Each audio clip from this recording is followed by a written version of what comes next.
And finally, on Sunday, when women's rights activists went to protest in Bristol, they were greeted by some kind of anarchist types, I guess you could say, in black masks, screaming at them, screaming misogynistic obscenities. And this has become a kind of depressingly familiar trope now. Let's have a look at a clip from this most recent demo. You can literally just attack our kids, yeah? Go home, get in the sea, die out, you're dinosaurs, fossils, yeah? You're gonna die out. Some brave young men there trying to menace middle-aged women in the round. I mean, Tom, what is wrong with these people? This happens. This happens time and time again. I mean, this particular kind of anarchist, anti-fascist lot, effectively, who have shown up at a couple of these big gender-critical demonstrations. I mean, this was, I think, it was an event called "Let Women Speak," organised in Bristol, and these blokes show up. It similarly happened in Manchester recently, where the same group of feminists or a similar group of feminists were trying to give a speech around Emmeline Pankhurst's statue, and these Black Pampers, as they've been dubbed, despite this, not entirely sure what that means, but I find it funny, tried to get in the way. I mean, you have this spectacle of people who claim to be on the right side of history, who claim to be the Be Kind Brigade, effectively, dressed head to toe in black, shouting obscenities, often sexualized insults and kind of like, veiled rape threats, effectively, at women who are trying to organise around women's rights, and claiming that they're on the right side of history, claiming that the other side are dinosaurs, as you heard in that particular... And they're going to die out. And they're going to die out. This escalated to the point where a lot of the feminists who were there ended up being essentially barricaded inside a pub by police because they wouldn't go away. And I think this is not... There is something about this which I think is very, very telling, which is to say there is a strain of deep misogyny and authoritarianism within the sort of trans rights movement, quote unquote.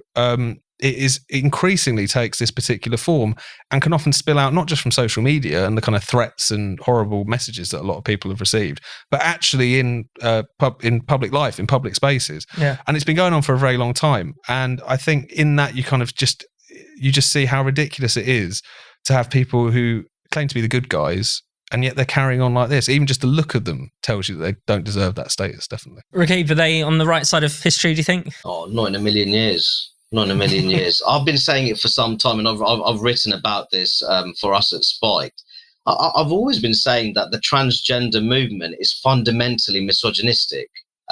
There's very clear attempts to erase conventional understandings of womanhood, from a great deal of biological illiteracy there as well. And I think that what we saw, that the scenes in Bristol, comes as no surprise to me, that many of these male pro-trans zealots, they're fundamentally anti-women, and they're more than happy to be exceptionally aggressive towards women who are ultimately simply defending their rights in terms of safe spaces, sensitive safe spaces, where that might be public toilets. You're also talking about rape crisis centres, domestic violence sanctuaries. I also feel that the radical transgender movement, it could destroy women's sports. It really could. But I'm glad to see that there's a bit of a pushback, especially when it comes to the case of Emily Bridges. I believe that's the name in the cycling world.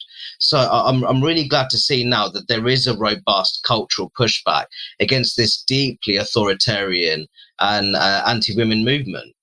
Yeah, I mean, Tom, there is a bit of a pushback, but also it's strange how this movement has become kind of institutionalized so quickly. It's odd to see, kind of black-clad anarchists essentially arguing from the same hymn sheet as the Church of England, sections of the Conservative Party, every kind of establishment institution you can name, the BBC.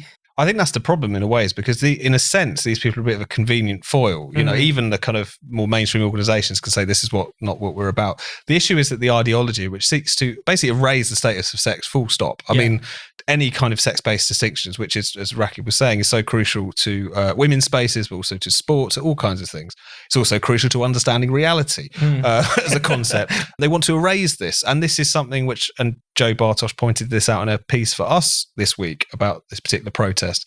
is that the local council in Bristol is a Stonewall diversity champion, as I think is the local police service.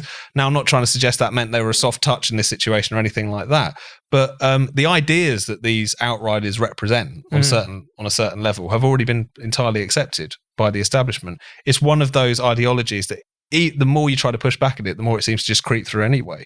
And I think that's one thing which is going to be the much bigger and knottier problem, is because of the fact that it has already become common sense and kind of enforced within a lot of these elite institutions, and that's going to take a very long time to unpick.